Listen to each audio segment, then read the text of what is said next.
Bueno, gente, el tema de hoy va a ser agenda progresista en la cultura, enfocado en las películas, en las series, videojuegos, todo lo que sea cultural. Juan, bienvenido. Buenas.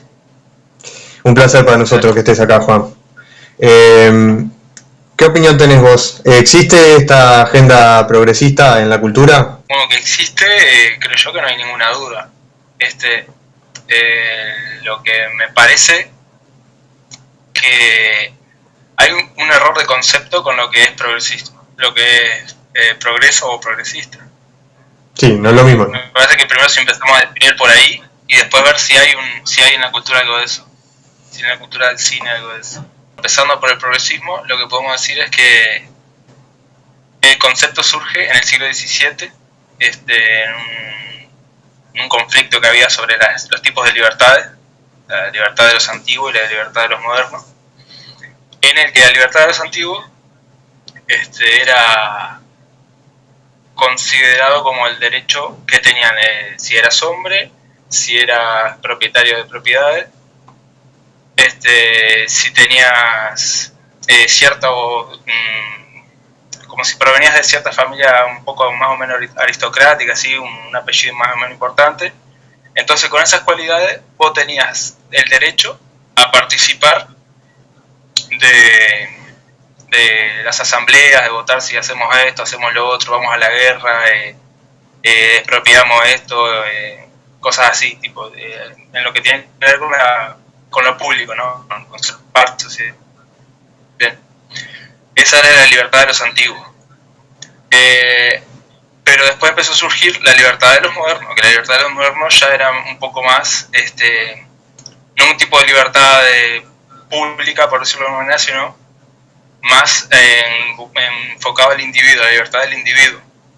Entonces vos tenías derecho a la libre expresión, a que no te llevaran preso, que no te hicieran daño, ni que te mataran por la arbitrariedad, decisión de, no sé, de un señor o lo que sea, a elegir qué profesión querías tener y a ejercerla, a disponer de tu tiempo de ocio, que eso es una cosa también que tenía la libertad de los antiguos, era que todas las costumbres eran como decididas por la ley, o sea, la costumbre, la religión, cuánto tiempo de ocio ibas a tener, tipo, cómo ibas a criar a tus hijos, cómo era el matrimonio y las costumbres del matrimonio, todo eso era decidido por ley. Bueno, en realidad no decías nada de eso. Entonces, bueno, en contraposición con eso, la libertad de los modernos, vos eras libre para elegir cualquier cosa de esas, tipo tu religión, cómo ibas a enfocar tu tiempo de ocio, y bueno, un tipo de libertad más amplia, ¿no? Si lo vemos desde ese punto de vista, en ese momento el liberalismo es un progreso en contraposición a ese tipo de libertad de los antiguos, ¿no? Estamos hablando ya de libertad positiva, ahí, que es la libertad para que no te ejerzan coacción al momento de vos tomar tus decisiones y tus responsabilidades y tu libertad, ¿no? Entonces, perdón, después de ese punto... Perdón, Sí, Juan, ¿eso no es negativo? Ah, sí, tienes razón, la negativa. Es que me las confundo porque viste que... Porque positivo suena... Negativa. Sí. Claro. La libertad negativa es positiva y la libertad positiva es la negativa, por eso me las confundo. Sí. Bueno, entonces teníamos que la libertad negativa era esta, la de que no te ejerzan coacción. Que vos seas responsable de tus decisiones tomadas en libertad y todo eso.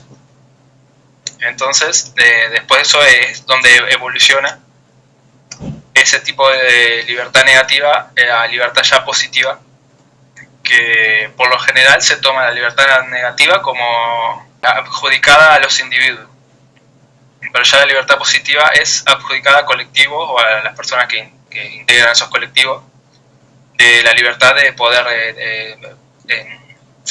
perseguir metas y alcanzar, no solo perseguirlas, sino también alcanzarlas y desarrollarme como individuo y yo quiero hacer tal cosa y tengo que poder llegar a hacerlo. Entonces ahí entra a participar el Estado, que me tiene que proveer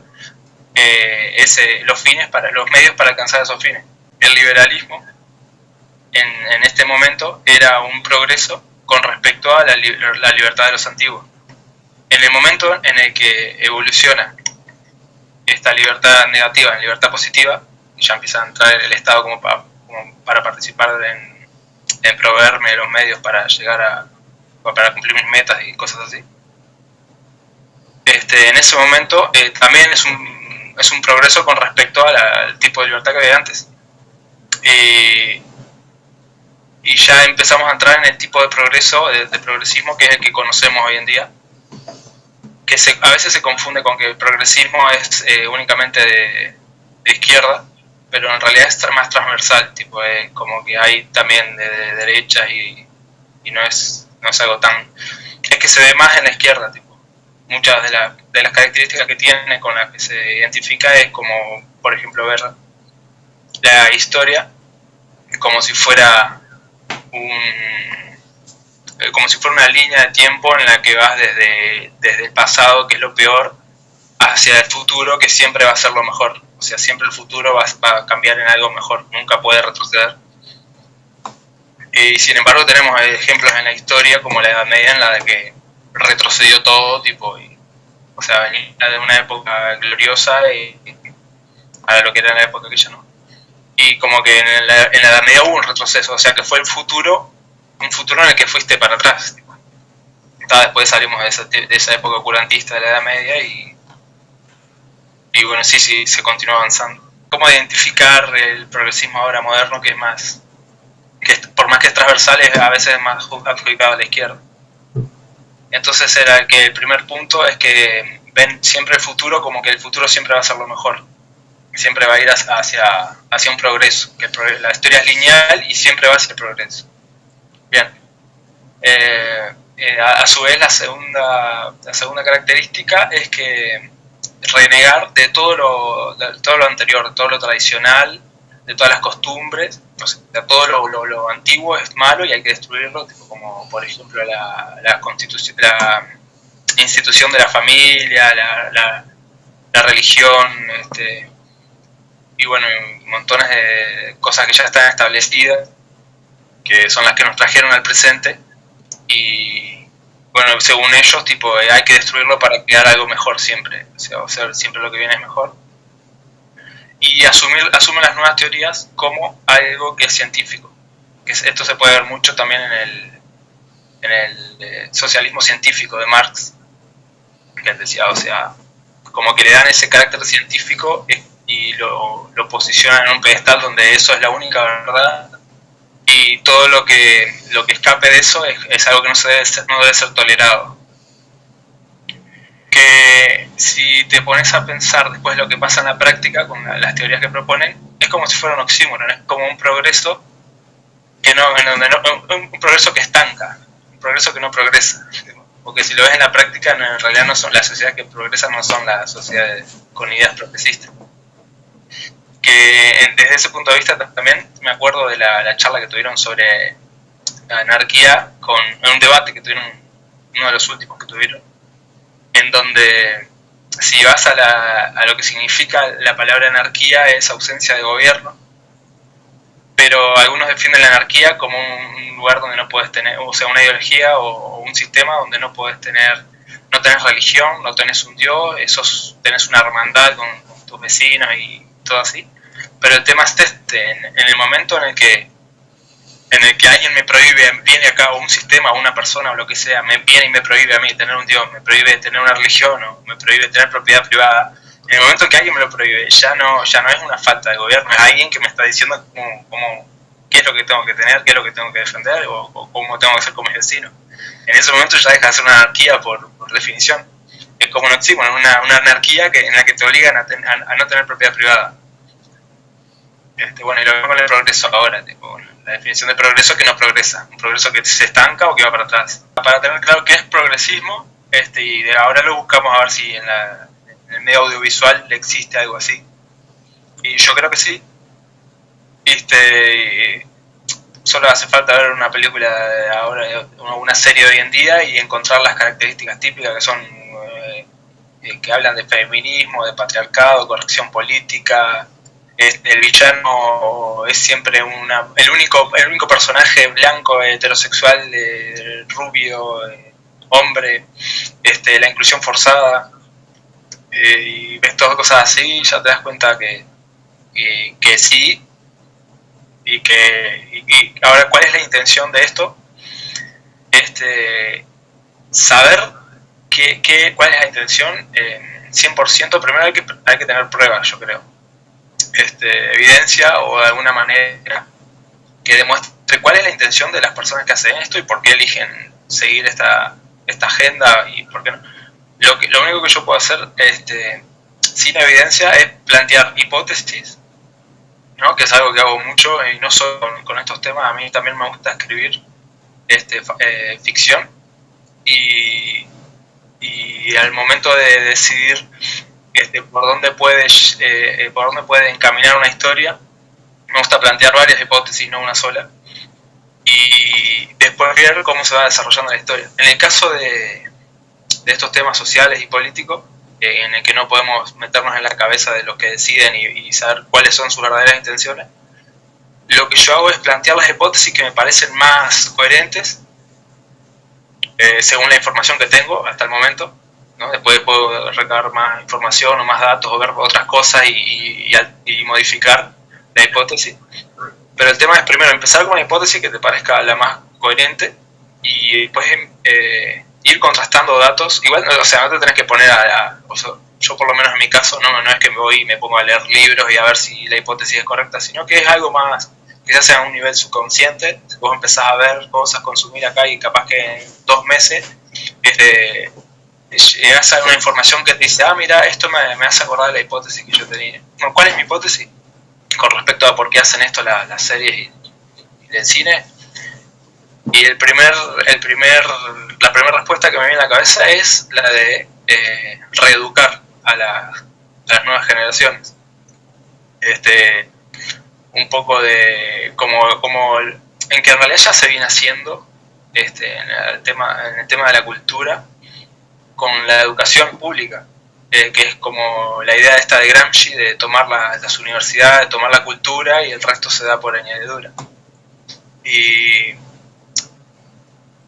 bueno, no sé si a todo el mundo le pasará igual que a mí, pero yo también he aprendido muchas cosas. Porque ¿qué pasa? Voy por el principio. Una persona inteligente es la que aprende a través de sus propias experiencias. Va a cometer un error y después busca la manera de no volver a cometer ese error. Aunque no lo crean, hay muchas personas que están todo el tiempo haciendo lo mismo y no aprenden y siguen intentando la misma receta. El siguiente escalón, como que si fuera el siguiente nivel de aprender de tu propia experiencia, es aprender de la experiencia de los demás, a través de novelas, a través de series, a través de películas, a través de cualquier clase de forma de transmitir conocimiento. A través de canciones también se aprende mucho, o sea, lástima que no muchos mensajes son muy buenos a través de canciones, pero hay muy buenas canciones que pueden enseñar muy buenas cosas.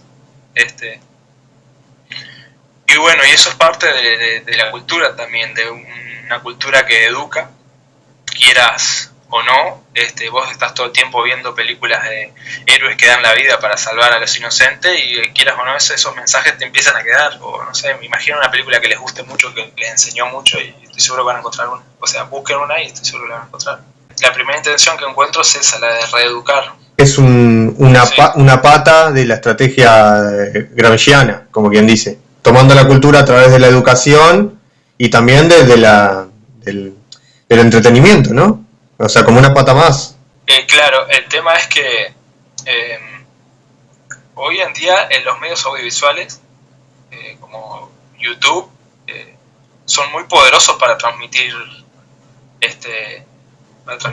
experiencias y conocimiento. Los medios audiovisuales son muy poderosos, y una cosa que es muy poderosa también es como una especie de nostalgia por las cosas que a uno más lo mueven, las cosas que a uno le inculcan valores también, las películas y estas cosas. Yo, por ejemplo, una cosa que me enseñó mucho y yo no sabía que estaba aprendiendo, muchas cosas que yo no sabía que estaba aprendiendo, es el Señor de los Anillos, la novela del Señor de los Anillos. Tiene muchos mensajes liberales que yo no los comprendí hasta que fui grande, toda la información que tiene.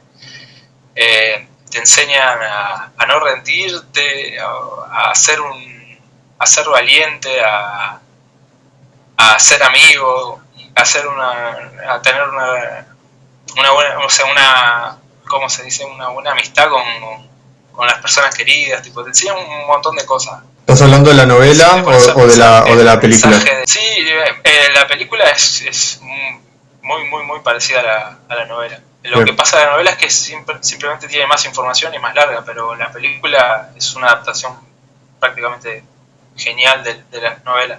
Una cosa que tuvo Peter Jackson es que fue muy fiel a la obra original y agregó cambios simplemente para adaptarlo a un medio visual. Vos en un libro podés explicar a través del texto todo lo que están pensando, por ejemplo, los personajes. ¿Cómo haces eso en una obra audiovisual? Entonces, y también tiene que durar cierto tiempo, ¿no? Igual dura como 3 horas la versión extendida, pero también tenés que contar un libro de 600 páginas en 2 horas. Tipo, hay que hacer cambios sí o sí, hay que quitar cosas y a ver qué agregás y cómo lo contás.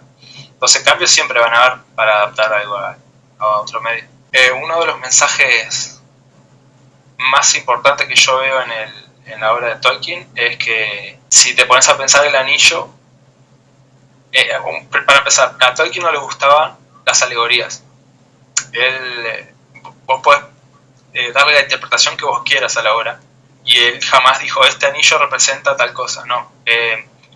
Más que nada porque si él decía este anillo es tal cosa, cualquier otra interpretación que el otro quisiera darle, ya ahí la terminaba con eso. Es como que te cortaba, no, esto no se interpreta de esa manera porque el autor ya nos dio la interpretación, no. Él está en contra de las alegorías y la interpretación es la que vos le quieras dar. De todas maneras, yo creo que el mensaje está muy claro, y es que el anillo, aparte se llama el anillo de poder.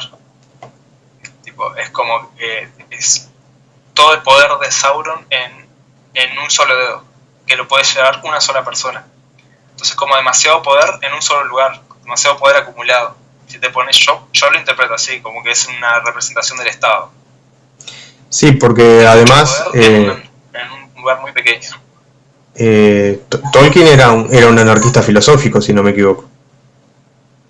Sí, por supuesto, se lo dice a uno, en una de sus cartas se lo escribe a su hijo, que era partidario sí, del anarquismo. Y que el poder corrompe, ¿no? Porque viste que en quien se ponía el anillo y aquellos hombres que no querían tener contacto con el anillo, pues sabían que lo iban a corromper. Que yo creo que eran personas que es como también se puede interpretar desde el punto de vista anarquista, ¿no? Porque viste que el anarquista, ¿qué hace? Da la batalla cultural, pero no quiere entrar al Estado a hacer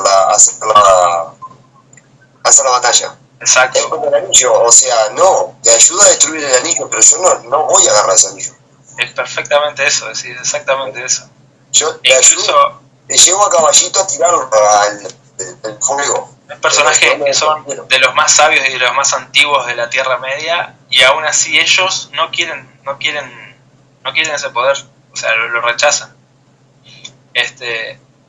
Y de los hombres que lo rechazan, creo que solo hay uno, que es Aragorn, que le dice, te hubiera acompañado hasta los fuegos de Mordor, tipo, y parece que va a agarrar a ellos, pero en realidad le cierra la mano a Frodo, tipo, y en ese momento, si estás escuchando la música, es el leitmotiv de la tentación. En el momento en el que le cierra la mano, el leitmotiv de la tentación como que se calla, o como queda en silencio, o sea, mutó a la tentación. Y eso es una cosa, ese detalle de que es el poder el que corrompe, es un detalle que me parece que en la serie no lo están teniendo en cuenta. No sé si vieron la serie. Yo la vi, sí. La serie de los Anillos de Poder. Sí. Bueno, en la serie hay un personaje, es Isildur. Que Isildur es el que toma el anillo después que derrotan a Sauron. ¿Y qué pasa? Isildur tuvo la oportunidad de destruir el anillo y lo rechaza. O sea, rechaza la oportunidad de destruirlo y se lo queda. ¿Y qué pasa? En la serie Isildur lo está mostrando como si fuera una persona ya desde el principio pelotudo y como que es... como que me lo están dibujando como que él va a rechazar destruir el anillo porque él ya era una mala persona, ya era un pelotudo desde antes, ¿no? Eso es el camino que yo estoy viendo. Igual en esta temporada no se ve nada de ese desenlace de si destruye el anillo o no, pero me lo están empezando a dibujar como que es un pelotudo, así que él se queda con el anillo porque es un pelotudo. Cuando en realidad Isildur es un personaje muy heroico y él simplemente se ve derrotado por la tentación del poder. No es porque él sea malo, ni porque sea pelotudo, ni nada. Él se ve tentado por el poder y el poder lo corrompe. Es eso, como que es una parte que me parece que no están teniendo en cuenta en la serie. Sí, yendo a la serie, ¿no? En la serie vos notás esta agenda, este intento de dar un mensaje político progresista. Hay algunos temas así de una de las características que tenían las series progres y el cine progre, es que estos personajes, viste, que no tienen un mérito para conseguir lo que tienen, o sea, como que nacen con poderes o desarrollan habilidades simplemente de la nada, sin ningún entrenamiento, nunca tuvieron que perder, nunca tuvieron un fracaso, nunca tuvieron que caerse para levantarse. Es como que simplemente creen y de la noche a la mañana ya son poderosos y ya tienen todas las habilidades, esas cosas pelotudas que no inspiran a nadie.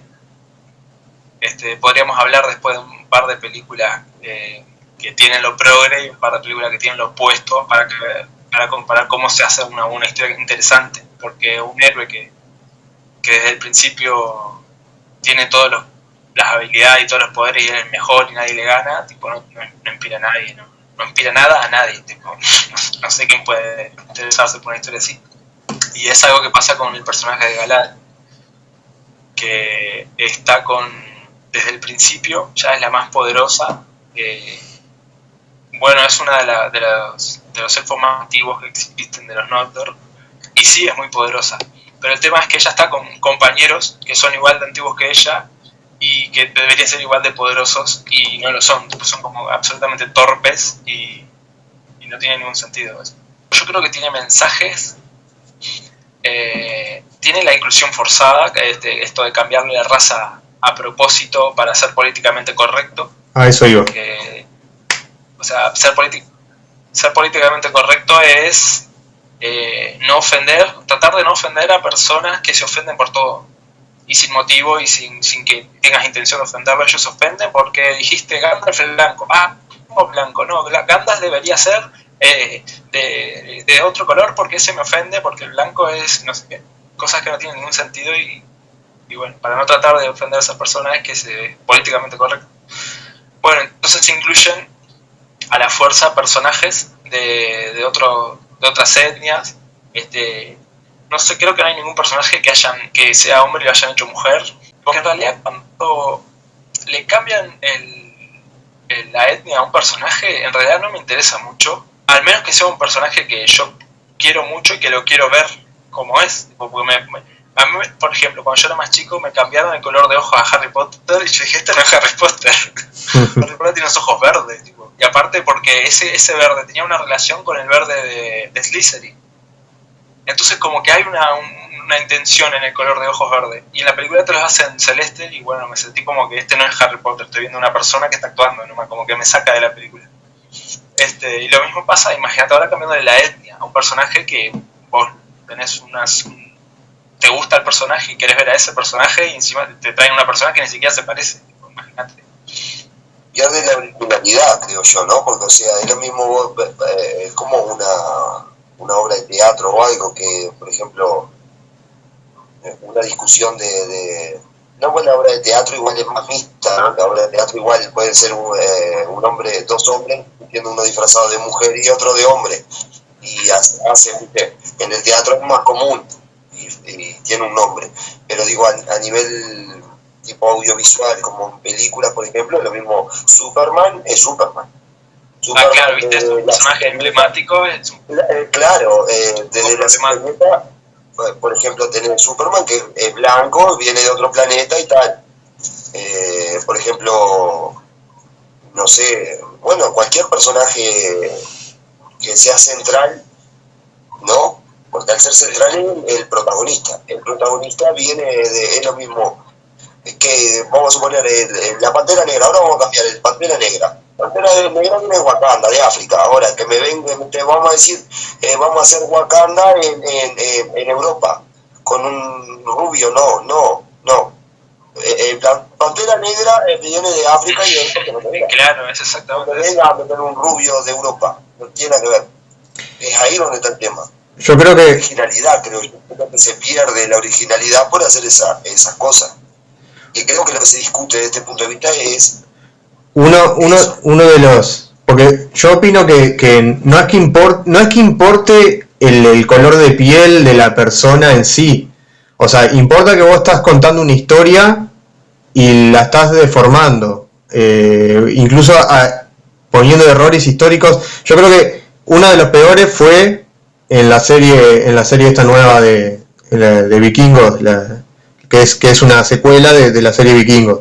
Vikingos Valhalla creo que se llama esta nueva. Hay un personaje que existió en la vida real, era un hombre, era blanco como todos los vikingos, porque no existieron vikingos negros, y en la serie lo hacen mujer negra. Entonces digo, todo bien, pero o sea, es un personaje histórico, o sea, existió de verdad, y vos le estás cambiando el color de piel. Cuando no existían vikingos negros, o sea, lo puede ver un niño y pensar que existían vikingos negros y ya es un error histórico. No significa que tenga nada de malo, significa que no fue así. Y después encima le estás cambiando el género. No sé, me parece que la intencionalidad política ahí se ve mucho. como que te vayan a contar la historia de Artigas, una película de Artigas que se llama a Alsina, y el protagonista de Alsina, y en realidad quien liberó, por ejemplo, todo el circo de C fue Artigas, no Alsina. Entonces, es decir, genera un barullo también aparte, ¿no? Sí. A lo que voy más cuando estamos hablando en el caso que vos estás diciendo, Maxi, que es la historia. O sea, la historia es lo que es. Si vos querés hacer una representación de la historia mediante una obra audiovisual, la idea es lo más original posible. Es lo mismo, por ejemplo, como la serie de esta que salió nueva del asesino serial de Estados Unidos. Pues, por ejemplo, si vos indagás más o menos la historia, no tiene nada que ver, hicieron una cantidad de interpretaciones para llevarlo para un lado que no tenía nada que ver. Lo que estás mirando no es los hechos reales, porque hay una cantidad de modificaciones. Mezclaron personajes históricos como la mujer, por ejemplo, que era la que vivía en el apartamento de al lado, resulta que son dos personas diferentes, metidas en una. Claro. Otro de los motivos que encuentro por qué hacen estas cosas es que lo que tratan de hacer es que nos vivamos peleando entre nosotros por boludeces. También. Hombres contra mujeres, blanco contra negro, aquel con aquel otro. Porque ¿qué pasa?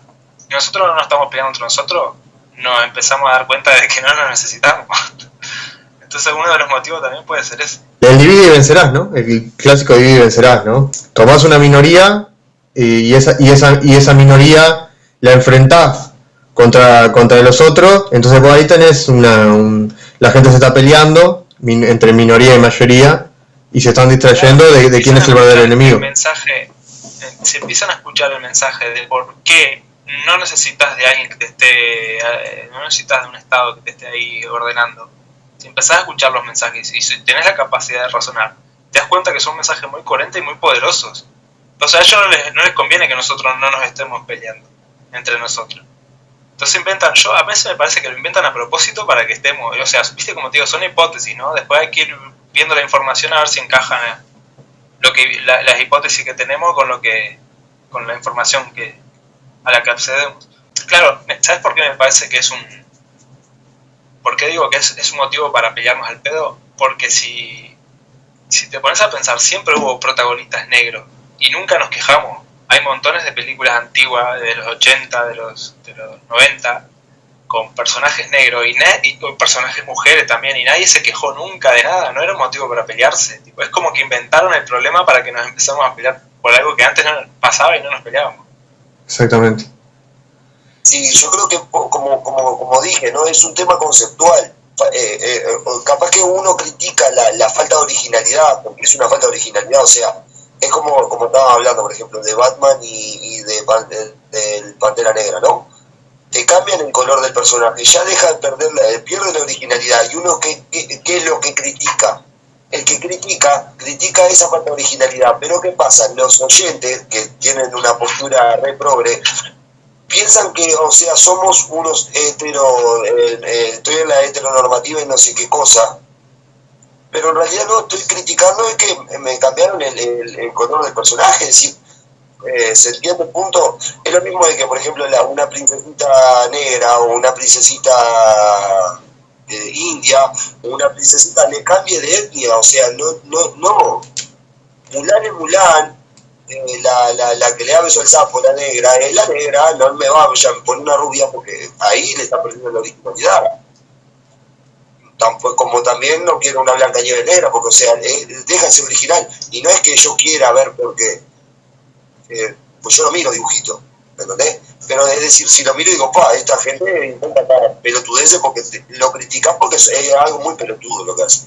Sí, y sí, existen princesas negras, pero es como digo Tarzán, ¿no? ¿Quién hace a Tarzán negro? ¿Quién se atreve? Además de eso, te hace una historia que es horrible. Una historia aburrida. Claro. La originalidad, lo que voy, yo capaz que no estoy muy... Y si no te gusta la historia, después sos un racista porque le cambiamos el color de piel a Tarzán y no te gusta la historia. No, la historia es horrible, es aburrida.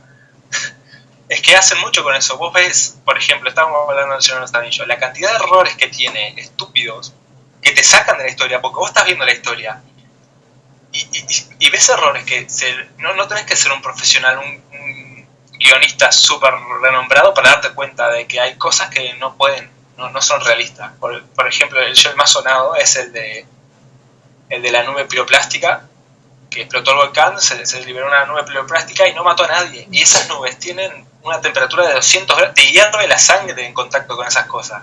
No podés respirar porque es tóxica y además es polvillo, no podés sobrevivir a eso. Y sobrevivieron casi todos los personajes, eso te saca de la serie. Sí, no solo eso. Porque además no solo cuando cayó la nieve esa, sino que seguían ahí con todo el humo, con todo así, y seguían respirando. Ahí cómo respirás, o sea. Claro, y si vos me decís, un elfo todavía te la paso porque es un ser mítico, mágico, pero había humanos. Sí, ponele que por alguna explicación mágica los elfos puedan, pero ¿y todos los demás personajes que no murieron, que no eran elfos? Claro. Y sos un misógino después si no te gusta la película, y sos un racista porque no te gusta la película. No son capaces de reconocer que la historia es horrible. Por eso yo pienso que, mira, la serie de Señor de los Anillos tiene tantos errores que yo llegué a creer que lo hacían a propósito, porque no puede ser. Ustedes tienen que verla para que vean la cantidad de, no solo inexactitudes, que ya no estoy hablando de que no se parezca a la obra original de Tolkien, porque lo único que tiene de parecido son los nombres, así tal cual. Se inventaron una historia con los personajes con los mismos nombres, los inventaron toda la historia. No estoy hablando que no se parezca a la obra original, estoy hablando de que a nivel argumental es ridícula. Ustedes se ponen a verla y empiezan a encontrar montones de errores que no tienen ningún sentido. ¿Y vos ves que últimamente también, en ese sentido, capaz que por ese motivo o por otro también hay como una decadencia argumentativa en el cine, en las series y todo eso? Lo veo, creo que donde más se nota es en Marvel, porque vos mirás las primeras películas de Marvel y están buenas, no todas, pero hay unas que están muy... Por ejemplo, la trilogía de Capitán América también tiene muchos mensajes liberales. Ustedes tienen que ver esas 3 películas. Yo la vi. Tiene montones de mensajes liberales. Aparte, Capitán América va de eso, va de libertad y de responsabilidad sobre la libertad de cada uno. Tenés la primera, que más o menos el mensaje es ese, es el de la responsabilidad de tomar tus propias decisiones. Después tenés la 2, que la 2 era el soldado del invierno. Claro, es el gobierno que quiere implementar una especie de forma de controlar a todos los ciudadanos para que no se porten mal, y resulta que al final eran los villanos los que estaban haciendo eso. Pero, viste, el capitán no se la come desde el principio, les dice, no, espera sentado, ¿no? Yo esto no me gusta. Y la tercera es tal cual, es convertir a los superhéroes en empleados públicos, Civil War. porque se están mandando muchas cagadas y entonces sacan una ley para que ahora tengan un salario y actúen bajo las órdenes del gobierno. Es tal cual, tipo, convertir a los superhéroes en empleados públicos. Es un desastre. No, pero tienen que ver esas tres. Bueno, pero a lo que iba. Ustedes miran las primeras películas de Marvel y yo creo que capaz que ahora corto acá y me pongo, ahora que hablé del Capitán América, corto acá y me pongo a ver el Capitán América, porque la podés volver a ver. Pero vos miras las últimas películas que salieron y no querés volver a entrar a un cine nunca más después de ver una película actual. Las series son un desastre, están tipo vomitar feminismo después de ver cualquier serie de esas. Es como una decadencia, aparte que son aburridas. Hay series que las empecé a ver y no las terminé de ver porque no me interesan para nada. Ni siquiera las hacen divertidas ni interesantes. Es como que vos ves el héroe típico de otras películas y el héroe primero lo golpean, lo tiran al suelo, lo humillan y después el héroe tiene que entrenar y tiene que salir adelante y superar obstáculos y hasta que llega al final y de ahí. Pero ves los héroes de progre. Los héroes progre ya saben todos desde el principio, nadie les gana nunca y nunca tienen ningún obstáculo y se enfrentan a algo súper difícil y lo superan en el primer intento y es aburridísimo eso. Me vino a la mente... Me vino a la mente la última trilogía de Star Wars, que yo solo pude ver la primera porque después ya dije, ya no miro más. Porque, bueno, la muchacha esta, Rey creo que se llama, o no me acuerdo cómo se llama. Sí, Rey, sí, el apellido pues se define, pero está. Nunca, ni siquiera sabía lo que era un Jedi, y le ganó una pelea, la primera vez que tocó una espada, le ganó la pelea al malo sí, no, un desastre. Que sabía pelear, que sabía hacer... sí. De ahí, o sea, esa es la típica Mary Sue. Que el término Mary Sue viene de un fanfiction de Star Trek. ¿Saben lo que es un fanfiction, no? Es cuando un fan escribe una ficción de una obra que le gusta. Entonces, una fan escribió una ficción de Star Trek en donde había una nueva tripulante que se llamaba Mary Sue y era la mejor en todo, de todos los cargos que había dentro de la nave. Ella era la mejor en todo, la mejor traductora, la mejor en artes marciales, la mejor acá, la mejor allá, bien, y todo de manera natural, ¿no?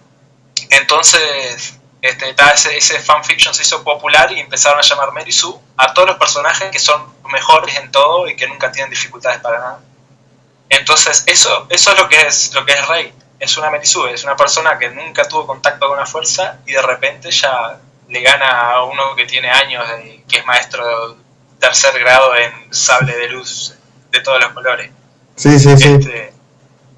Y una vez me dijeron, o creo que lo vi por Facebook, que se quejan de Rey porque le ganó una pelea a una persona y no se quejan de Luke porque destruyó una nave, destruyó la Estrella de la Muerte de un solo disparo. Pero primero, cuando hacen el plan, cuando le comunican el plan a Luke de, bueno, tenés que disparar a este lugar, primero, había una debilidad en la Estrella de la Muerte, ellos habían descubierto la debilidad y tenían que dispararle a un blanco de 2 metros de diámetro. Y Luke dice, sí, es fácil, yo lo he disparado a cosas así. O sea que Luke ya había entrenado, y lo dice en la escena, yo ya he entrenado disparos así. No es que la primera vez que dispara justo va. Y aparte, no destruyó la Estrella de la Muerte porque él fuera un súper poderoso. La destruyó porque había un error en la nave que había sido dejado a propósito para que la nave pudiera ser destruida. El que la creó quería que eso fuera destruido porque era un poder muy destructivo y la construyó con ese error a propósito. No es que él destruyó la nave porque alguien le dio la información, o sea, ella no nació superdotado con la información, con los superpoderes para destruir la nave, o sea, obtuvo ayuda, se complementó con otras partes para lograr un objetivo en común, o sea, destruir la nave. No fue el solo tampoco. Claro, totalmente. De ahí viene la famosa Mary Sue, esos personajes que no tienen ninguna dificultad. Como es mujer, era como la simbología del empoderamiento, de que eso, parece claro, que... Pero no nos gusta Star Wars porque no queremos ver personajes femeninos empoderados, por eso no nos gusta Star Wars. Cuando vos tenés Alien 1, en donde Ripley es una persona común y corriente, creo que era teniente, pero no era que era una guerrera que salía a luchar con armas, era una persona, se asusta cuando ve los aliens y todo, pelea con una de las criaturas más letales del cine y gana porque lucha, ¿no? O sea, porque no se queda quieta, tipo, pero No es que es la super mágica que nunca le pasa nada y vienen los aliens y les pegan tus trompadas y les ganan. Después claro, por eso iba a decir. Ella, como ya tiene miedo, ella no quiere estar ahí. Parece que el empoderamiento no se basa en verdadero empoderamiento, o sea, de seguir un camino en el que la persona se va empoderando en base a un entrenamiento o lo que sea, sino que es el empoderamiento porque es mujer. Si hacen el empoderamiento de ir entrenando, entra en juego el mérito, y no, eso a ellos no les gusta. Claro. Entonces, porque sos mujer, ya ahí ya sos poderosa. Exacto. Entonces, tenés Depredador 2 con un personaje negro, y que nadie se quejó de un personaje negro, nadie se quejó de Ripley porque era una mujer, nadie dijo, esta película no nos gusta porque la protagonista es una mujer, esta película no nos gusta porque el protagonista es un hombre. Después tenés Alien vs Depredador, donde la protagonista no solo es mujer, sino que además es una mujer negra, y nadie se quejó y a nadie le molestó la película, nadie dijo, estamos ofendidos porque pusieron. Después tenés una de las mejores películas que yo, no sé, capaz que porque la vi cuando era muy chico y me dejó impactado, pero no sé si se acuerdan de Blade, el cazador de vampiros, de esta de Will Smith, la 1. Esa película para mí me voló la cabeza, estaba buenísima. Y era un personaje negro y yo nunca dije, no quiero ver un negro de protagonista, no, nada que ver. Bueno, después la recomendación es la de Capitán América. Esa, la trilogía de Capitán América tienen que ver porque tienen muchos mensajes liberales, y si tienen tiempo, véanse la trilogía del Señor de los Anillos, sabiendo esto buscando el mensaje liberal. Véanla buscando el mensaje liberal. Las dos trilogías, la del Señor de los Anillos y la de Capitán América, véanla buscando el mensaje liberal. Es más, quiero agregar algo sobre eso. O sea, los hobbits vivían en anarquía. No tenían un gobierno. No tenían gobierno. No tenían un gobernante. No. Por eso eran dignos para llevar el anillo, porque como no les importa el poder, no buscan el reconocimiento, como viven en anarquía, o sea, el poder es una cosa que está ahí, que obtienen los débiles. Como que en realidad los otros eran todos poderosos, eran enormes, ellos eran chiquitos, pero o sea, en realidad eran más poderosos porque no precisaban de poder en sí. Los otros sí, pero ellos no.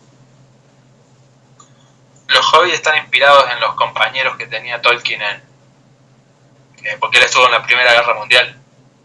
Y él los veía que eran personas simples, así, de campo, pero eran súper valientes y súper honrados y súper honestos. Entonces se sintió maravillado con esa gente y los honró convirtiéndolos en hobbit en su novela. Ingleses de campo. Que eso es otra cosa, lo de poner personajes negros en la serie del Señor de los Anillos. Tolkien, con su obra, lo que estaba haciendo era una mitología para Inglaterra, para el norte de Europa, o parte septentrional. Uno cuando va al cine no va a ver un panfleto político. Exacto. Y aburrido encima. Si vos querés meter un mensaje en una película, hacelo de una historia que sea interesante, hacer una historia interesante y después meter el mensaje en esa historia interesante. Yo, como te decía, en el Señor de los Anillos estaba aprendiendo cosas que no sabía que estaba aprendiendo porque estaba disfrutando la historia. Exacto. Y después de grande me di cuenta de las cosas que estaba aprendiendo. Exactamente. Una historia coherente, una historia interesante, con un mensaje positivo. No que estos mensajes de matar a los hombres, o sea, enemigo de esto, enemigo del otro, rencor, resentimiento, no, un mensaje positivo. Ahora es como que te quieren dar el mensaje directo, ¿no? O sea, no es que como hace el Señor de los Anillos, que representan el poder del Estado a través del anillo, que los hobbits son dignos porque vivían en anarquía, que son cosas que no las ves a simple vista, sino que ahora es ver a una persona hablando sobre su género, que soy género fluido, que no sé qué, pero es todo directo, o sea, te dan el mensaje directo. La magia de una historia bien contada es que el mensaje lo deducís vos, no te lo tienes que decir. Exacto. Lo deducís vos porque no sos bobo. Aparte, en la de Capitán América 2 quiero destacar esto del algoritmo de Sola cuando agarran al hombre arriba del techo y canta, ¿no? O sea que básicamente lo que vivimos hoy, saben tu patrón político, qué vas a votar, qué no vas a votar, o sea, en realidad, y creo que lo dijo en la época todavía no se sabía de los algoritmos, o sea, estaban ahí. en sospecha, que hoy ya es algo obvio, ¿no? Que hace un par de años atrás era algo de conspiranoico, ¿sabes? ¿Cómo te van a escuchar por el teléfono? Y hoy habla de no sé, de algún producto y te salen todo planteado. Me hace pantufla en la propaganda de... Entonces, decir, pero hace un par de años atrás eso era mentira. Pero bueno, hoy es natural, ¿qué te iba a decir? Y no, y el tema de las películas, creo que viene eso, o sea, viste que a medida que pasa el tiempo, yo la otra vuelta hablando de películas estaba analizando de cómo viene a nivel intelectual, cómo viene cayendo la sociedad, ¿no? Y hay una película que es graciosa, que es la de un hombre que congelan porque en el futuro iban a ser todos idiotas y resulta que el hombre lo descongelan por accidente y resulta que eran todos estúpidos. Desde el presidente hasta... o sea, eran todos muy nabos. Y él hace una prueba de coeficiente intelectual y la pregunta era un balde de agua más un balde de agua, ¿cuánto es? Y el tipo pone 2 baldes de agua y aparece tipo carteles como... festejando. Claro, y el tipo como que no entiende nada y lo llevan preso y todo, pasa una cantidad de cosas y el tipo se escapa de la cárcel preguntando a dónde queda la salida que se tiene que ir. Y el policía le dice por allá y el tipo sale y se va. Entonces decir que como que vamos gradualmente a eso, o sea, van a pasar el tiempo y que te están explicando todo, que vos no razonás ya nada. Ya razonan por vos. O sea, ya razonan en las películas, razonan en el informativo, porque en el informativo vos no tenés que razonar la información, la tenés que acatar a la información. O sea, no hay margen. Hoy en día uno puede discutir, ¿será cierto lo que te dicen en el informativo o no? Si lo pasan en la tele, es verdad. Entonces, decir, ya se entiende el punto a lo que voy, o sea, vos no estás razonando, vos sos razonado, vos no pensás, sos pensado. Te masican. Cuenta muchas veces en Facebook y en la página de Tertulia Ermitaña, ahí cuando se ponen a discutir, que muchas personas no saben razonar. Y yo les hago preguntas y no te las saben responder. Y no solo, porque si vos dijeras, bueno, capaz que yo puedo estar equivocado, ¿no? Entonces te hago la pregunta para que vos me des la información de cómo estoy equivocado y no te la saben responder. Tipo, entonces uno no tiene tampoco que creerse que uno es el dueño de la verdad porque el otro no le sepa responder. Pero claro, el otro si no te presentan un argumento, que básicamente cuando uno defiende una tesis, defiende una idea o algo, presenta argumento. Ahora, si vos me venís a decir, no, porque fulano lo dijo, porque la televisión dice, y porque esto lo dice, no, pero ¿qué decís vos? Vos estás diciendo, repitiendo lo que dicen los otros, pero ¿qué analizás vos de la información que estás sustrayendo? ¿Qué conclusiones sacás? ¿Son válidas esas informaciones que pues, te sirven esas informaciones, pero por qué? ¿Las usás para qué esa información? No. Es como que escuchan y repiten. Exacto, copian y pegan, son loro. Entonces, tener la capacidad de almacenar información no te hace inteligente, te hace una máquina de almacenar información. Ahora, preguntás y te mandan a leer. Sí, claro, es típico. Sí. Porque tenés que leer lo que leyeron ellos. Sí. Claro, pero a lo que voy, es como yo digo, ¿no? Es como te digo, leer el manifiesto comunista hoy en día te hace comunista, porque o sea, como está en un libro... claro, está en un libro. Vos sos un ignorante porque vos no hiciste un libro. Primero que nada, arranquemos por ahí. Te saca legitimidad porque vos no hiciste un libro. Entonces, como tal, Marx hizo un libro de una teoría económica, entonces él tiene más poder que vos, primero. Segundo, no puedes cuestionar el libro porque es un libro, se ve que es como que algo sagrado, ¿no? Pero viene por ahí, por eso dogmatizamos porque... como que ponemos en pedestal a las personas cuando las personas se equivocan.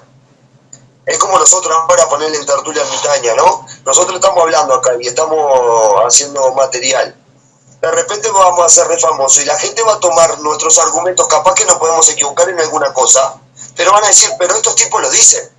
Sí, nosotros lo decimos, pero argumentamos lo que decimos, pero vos estás repitiendo lo que nosotros estamos diciendo. Entonces, si está bueno, que si estás de acuerdo, presente el por qué estás de acuerdo. ¿Se entiende? De una manera filosófica, ¿qué es eso? O sea, si estás en contra, responde porque estás en contra. Que eso es lo divertido y es lo que hace que crezca el intelecto. Porque yo puedo estar en contra de lo que vos estás diciendo, pero bajo, bueno, mirá, me parece que lo que estás diciendo es incorrecto porque considero una falla de tal y tal motivo de lo que estás diciendo. Tengo un contraargumento. Que eso se determina en un debate o en una conclusión final. O tal vez descubrimos tenemos dos maneras de pensar diferentes y nos ponemos de acuerdo en algo, que también es crecer. Pero si nos cerramos a que piensen por nosotros, estamos jodidos. Desde la televisión, todo, si no cuestionamos la información, estamos brindando nuestro cerebro al servicio de los demás. Es interesante ese punto, Sergio, capaz que querés comentar algo de que vos estuviste leyendo en la Agenda 2030 un punto que tenía relación con estos temas. Sí, en relación de la agenda, en realidad son 17 puntos de la Agenda 2030, ¿no? Desde la economía hasta de la organización social, ¿no? Y dentro de la organización social entra la inclusión de la mujer, o sea, una participación más activa de la mujer dentro de la sociedad, o sea, en puestos de poder, todo lo que se habla habitualmente viene de la Agenda 2030, ¿no? Y también el tema de la inclusión sexual, de género y todo eso, ¿no? Que digo, una inclusión, o sea, lo que yo no entiendo, a ver, voy a entrar al Estado ahora, ¿no? Para analizar un poco esto. Las leyes del Estado son ¿para quién? Se supone. Para los ciudadanos. Ciudadanos. Está, perfecto. Individuos, ponele. ¿Y no son individuos? ¿Una mujer, un homosexual no son individuos? Sí, claro. Entonces, la ley le llega, la ley que me llega a mí, le llega a ellos. Por supuesto. Si hay algún problema, claro. Si vos me decís, por ejemplo, estás teniendo un tema como habíamos citado en la conversación que habíamos tenido en el espacio, ¿te acordás? El tema de los afroamericanos en Estados Unidos en la época de 1940, que se sentaban en el fondo como perros. La ley, lógicamente, ahí no aplicaba para todos, de igual manera. Exacto. Entonces ahí sí había una necesidad de un cambio. Exacto. Hoy, ¿existe esa necesidad de un cambio? Otra cosa, otro punto. Si existe esa necesidad de cambio, ¿y en dónde? Porque nos estamos olvidando a veces del espacio geográfico en el que vivimos. Nos estamos olvidando del espacio geográfico en el que vivimos. Donde hoy, ¿no? Hay problemas de racismo en otro país y resulta que el problema de racismo es en todo el mundo. Ojo con esto. Porque es lo mismo Uruguay. Que digas que Uruguay tiene instituciones racistas me parece algo apócrifo, cuando a nivel cultural estamos orgullosos de tener el candombe y de tener o al menos a mí me gusta, ¿no? Lo que es el candombe y la cultura popular, me encanta. ¿Entendés? Y es decir, y está arraigado ahí, la cultura negra está que la abrazamos todos prácticamente. Que exista el racismo a nivel individual de una persona no quiere decir que toda la institución en sí está podrida. No, que yo sea una mala persona no quiere decir que toda la gente blanca sea una mala persona. Porque haya una persona negra que sea mala no quiere decir que todos los negros sean malos. Porque un musulmán sea terrorista no quiere decir que todos los musulmanes sean terroristas. Entonces, es decir, vamos por parte con ya el destripador, ¿no? Vamos a entender los conceptos. ¿Dónde se aplica? Si es aplicable a todos, y si no es aplicable a todos, entonces acá no necesitamos eso. También entender, ¿no? Las mujeres en Uruguay son reconocidas, sí, lógicamente. De la misma forma que el hombre. Reconocidas porque, claro, y si trabajan los dos en la misma empresa, cumplen las mismas labores, cobran lo mismo. No vengan a mí a decir, ay, que a la mujer le pagan más, le pagan menos. No. Si vos vas a trabajar un día, yo trabajo un día, me pagan 1.000 pesos al día, y a la mujer le pagan 1.000 pesos al día. Si la mujer trabaja 3 días y yo trabajo 7, bueno, lógicamente que porque trabajé más días voy a ganar más, ¿no? Entonces, si es un tema de rendimiento, si a vos te pagan al destajo, como se dice en campaña, por ejemplo, mirá, tenés que hacer a destajo. A destajo es cobrar lo que haces. Entonces, ahí se ve la diferencia de físico. Porque yo hice, no sé, corté paja, hice 400 fardos de paja y la mujer hizo 300. Bueno, yo hice 100 fardos más. Pero a destajo, entonces es decir, lo que vos producís es lo que vos vas a cobrar. Entonces, pero tampoco está mal, porque cada quien gana acorde a lo que ofrece. Sí, si le vas a pagar más a alguien por el motivo que sea, ese grupo de personas con esa característica a la que les vas a pagar más van a ser cada vez menos contratadas, porque en realidad la productividad es la misma, o menos o más, pero exactamente. Si le tenés que pagar más, lo que vas a hacer es que van a ser competitivamente inferiores en el mercado laboral. No, exactamente. La producción. Exactamente. Cuando era destajo, digo, ¿no? Como estamos hablando que es por lo que hagas. Entonces, y si igual gano lo mismo, ¿no? Yo voy a trabajar menos, porque en definitiva, o si ganamos lo mismo, lo que sea, yo me voy a hacer 400 fardos o hago 300. Sí. Y voy y me quedo 1 o 2 horas fumando, tomando Coca-Cola, no sé, haciendo algo, yo sé, mirando las estrellas. Sí, exactamente. Es decir, cuando hay, tenemos que ver si son aplicables y si es necesario, porque lógicamente que si vos me decís con el tema del empoderamiento de la mujer y todo eso para la cultura musulmana, no te digo nada, o sea, necesitan que la mujer sea gente, porque la mujer no es gente ahí. Pero ahora que vos me digas, ay, mira cómo viven en ciertos países de musulmanes, las mujeres viven de esta manera. Sí, allá viven. Acá, vos salís con la falda corta, o sea, tipo, hacés lo que se te plazca. ¿Se entiende el punto? Sí, es fácil, o sea... Hay que ver si es aplicable o no. Es simplemente preguntarle a cualquiera de estas personas que creen que son víctimas, preguntarle qué derecho tengo yo que no tengas vos. Sí, nadie te responde nunca a esa pregunta. No, así de simple. Una última pregunta sobre Buzz Lightyear, sobre el beso lésbico de Buzz Lightyear.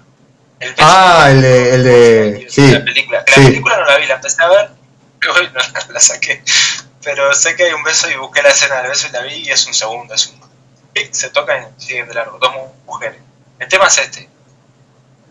Si ese beso es inapropiado para niños, ningún beso es apropiado para niños.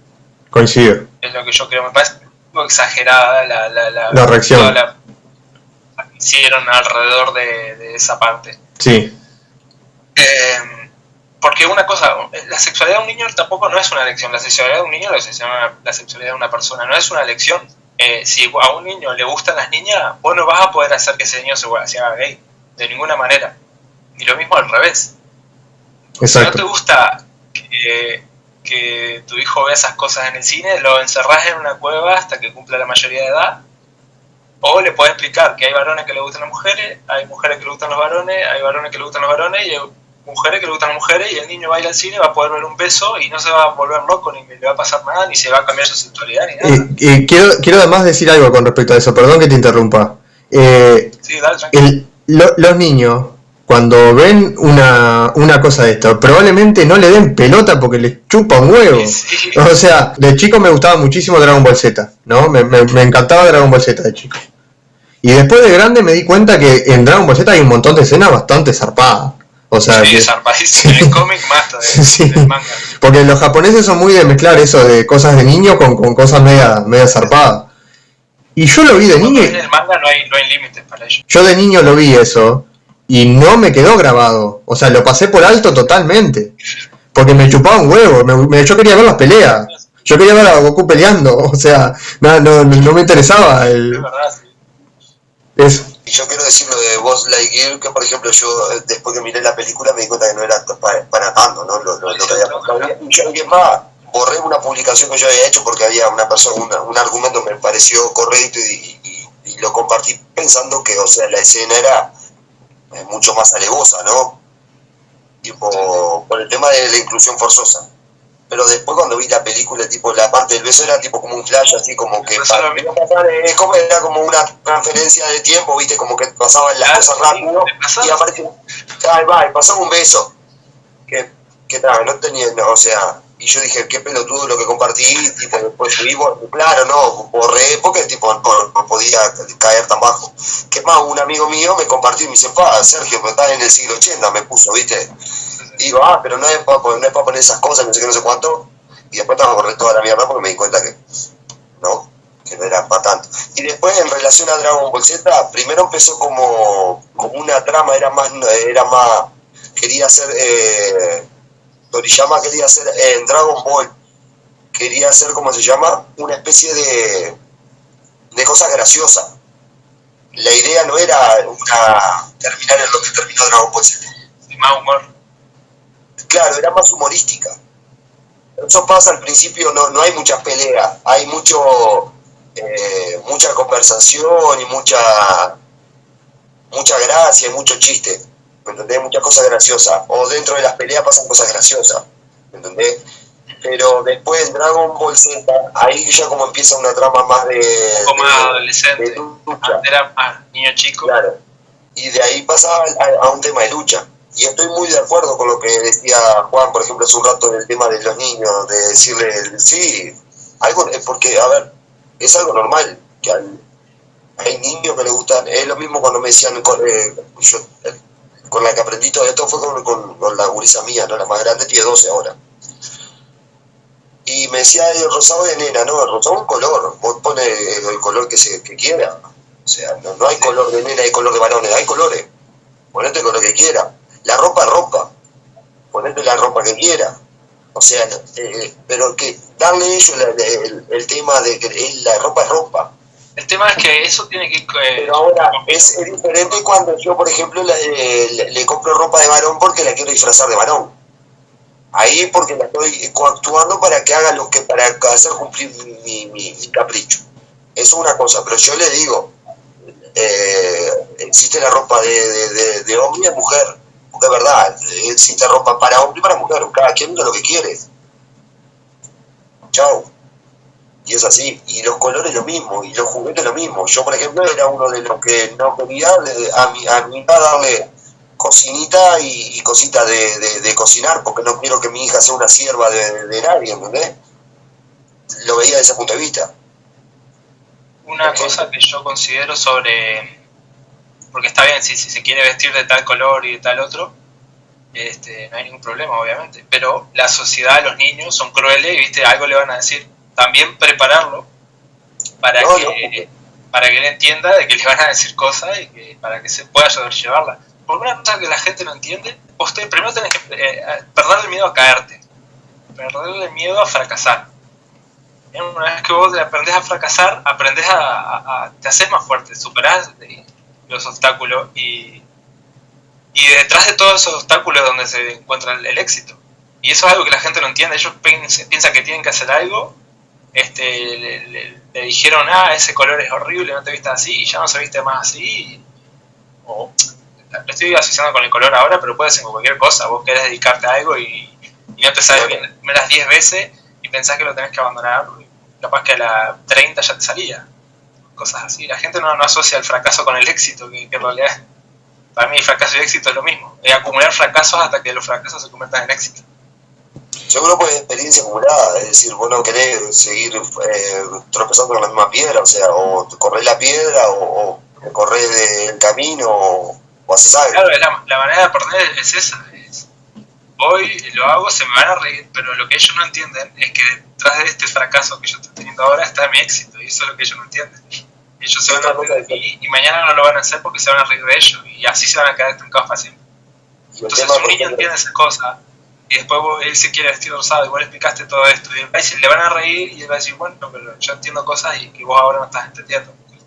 Que tenga la mente preparada para el bullying que le van a hacer por la claro, no, el tema del bullying es muy interesante, porque yo hago mucho bullying y mis hijos no se salvan, por ejemplo, ¿no? Yo sé los re pesadeo, ¿no? pero en realidad, o sea, les tomo el pelo, le hago, en realidad le hago, pero no bullying al punto de humillación, no los humillo, de tipo como que le hago bromas que posiblemente se la hacen a otro, les puede molestar. Entonces como que le estoy hablando del terreno porque le van a hacer una broma. Exacto. Y ya, o sea, mi padre era terrible pesado, ¿me entendés? Entonces tipo, no me hace nada. ¿Entendés? Y aparte, por ejemplo, tengo mis hijos, claro, tengo mis hijos, por ejemplo, que son medio oscuritos, ¿no? Y yo decía, o sea, yo no estoy en contra de los negros porque, o sea, y hacía chistes muy negros, ¿no? Valga la redundancia. O sea, yo los negros no los compro, yo los hago. ¿Entendés? Y claro, y yo siempre le decía, ¿viste? Yo soy el blanco, ustedes tienen que rendirme culto a mí. ¿Qué te vamos a rendir, viste? Y ahí ellos me pegaban, me hacían cosas. Claro, pero lo estoy preparando para la vida porque esos chistes le van a pasar y ahora, por ejemplo, la gurisa grande no le hago ningún chiste porque no se enoja. Y como no se enoja, ya no tiene gracia. Ya claro. Ahora tengo los otros que están, hasta cuando ya no se enojan, es porque está, misión cumplida, le da el premio como diciendo, ya está preparada para la vida. Claro, y siempre le enseñé, siempre le dije que te chupa un huevo lo que te digan, si vos lo querés hacer, hacelo. Me hace acordar al consejo que le da Tyrion a Jon Snow, que siempre te van a decir bastardo, tipo, usarlo con una armadura y no lo van a poder usar contra vos. Exacto. ¿Hay algo más que quieras decir de este tema, Juan? Yo creo que está todo. Repetir la recomendación de la trilogía del Señor de los Anillos buscando el mensaje y la trilogía de Capitán América. Complementando lo que dice él, lo del Capitán América, que después más adelante es el único que levanta el martillo, porque es digno. Ah, también. Qué escena esa, por Dios. Un dato que voy a dar ahora. Para la serie del Señor de los Anillos se presentaron varios directores, ahí viste, presentaron un proyecto y uno de los que se presentó fueron los hermanos Russo, que son los de la trilogía de Capitán América y los que hicieron Infinity War, no, Endgame la hicieron ellos también, no sé si Infinity War también la hicieron, yo creo que sí, pero y Amazon los rechazó, no sabemos por qué, pero la historia que querían contar era la historia de los viajes de Aragorn, que es entre el Hobbit y el Señor de los Anillos. Aragorn estuvo viajando, no se olviden que desde el Hobbit al Señor de los Anillos pasan como 50 años en el libro.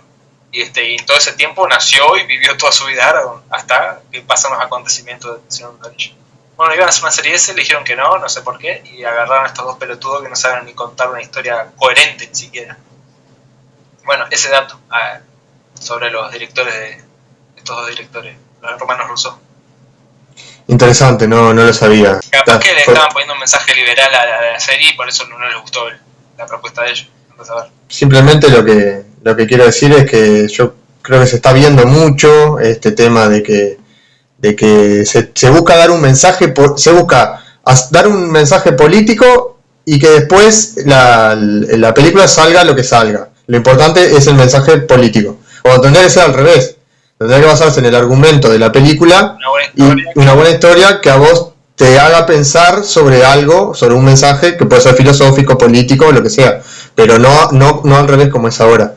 Y lo que decía, que también te dan todo más masticadito, ¿no? O sea, es el personaje que viene y dice, estoy preocupado por mi género, que género fluido, que no sé qué, no sé cuánto. Cuando en todo caso eso tendrían que hacerlo como algo que vos que te den el mensaje sin que te lo diga el personaje directamente, porque digo, o sea, sos un idiota, te lo tienen que te están diciendo. ¿Sabes cuál es? Sí. Que ese mensaje no impide nada a nadie. Y no hay forma de, capaz que bueno, si llegan a encontrar una forma de hacerlo interesante, no sé, deberían ir en contra de sus propios valores, porque ir en contra del mérito, ir en contra de cosas boludas, ofenderse por todo, poner a unos contra otros, tipo, son cosas que no impiden a nadie para nada. Sí. La primera vez que vi el primer capítulo de La Casa del Dragón, me quedé impactado con las armaduras, la calidad de las armaduras, qué lindas que se veían, tipo. Y vos ves las armaduras de los Númenóreanos y parecen que son un cosplay de Goma Eva, es un desastre. Es increíble, es increíble. Incluso hay una armadura que vos le ves la parte acá de la axila y te das cuenta que toda esta zona de acá es un buzo estampado. Es horrible. Muchas gracias, Juan, por esta participación. Me parece importante hablar sobre la cultura, porque a veces también nos centramos mucho en la política, la economía, la filosofía, y a veces lo que más mueve a la gente son estas cosas, porque la gente no lee libros, sino que se pasa mirando Netflix, así que es importante esto también. Así que bueno. Para la próxima podríamos hacer nos vemos todos en Capitán América y hacemos un análisis. ¿Qué les parece? Estaría bueno. Sí, y otra que yo recomiendo, que es bien inclusiva, que tiene todo Lucifer. Esa la estaba viendo, igual la veo de las temporadas. Sí, o sea, pasa de todo, o sea, es un relajo tras otro, pero en eso se basa, o sea, la trama. Bueno, Ulises, muchísimas gracias. Muchas gracias, Juan, y vamos arriba. No.